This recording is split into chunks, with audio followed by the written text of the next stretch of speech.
अगर आप 1/4/2026 के बाद इनकम टैक्स पोर्टल पे जाके इनकम टैक्स पे करना चाहते हैं, तो किस तरह से आपको इनकम टैक्स एक्ट सेलेक्ट करना है, उसके बारे में डिस्कस करता हूँ।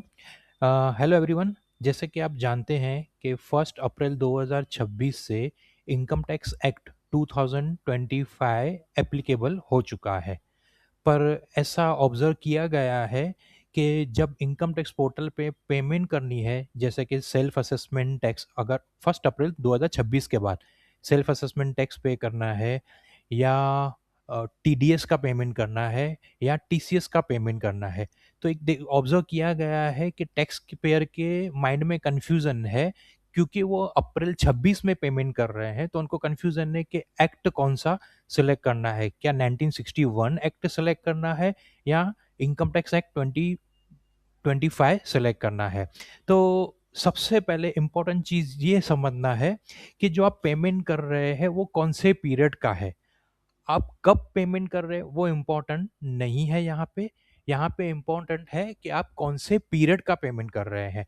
अगर आप पेमेंट 31 मार्च 2026 तक का पेमेंट कर रहे हैं, चाहे वो सेल्फ असेसमेंट टैक्स हो, चाहे वो टीडीएस हो या टीसीएस हो। अगर 31 मार्च 2026 तक का कोई पेमेंट करना है, तो आपको इनकम टैक्स एक्ट 1961 सेलेक्ट करना है। भले ही 1 अप्रैल 2026 से इनकम टैक्स एक्ट 2025 एप्लीकेबल हो चुका है, पर वहाँ वो एप्लीकेबल आपको कब सेलेक्ट करना है, अगर आपका पेमेंट अप्रैल 26 या उसके बाद का है, तभी आपको वो एक्ट जो है वो सिलेक्ट करना है। तो मैं आपको इनकम टैक्स पोर्टल पे स्क्रीन शेयर करके आपको दिखाता हूँ।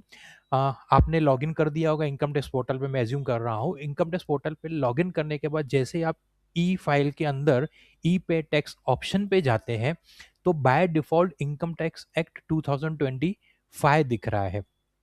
तो आपको 25 अभी सेलेक्ट नहीं करना है, आपको इनकम टैक्स 1961 सेलेक्ट करना है।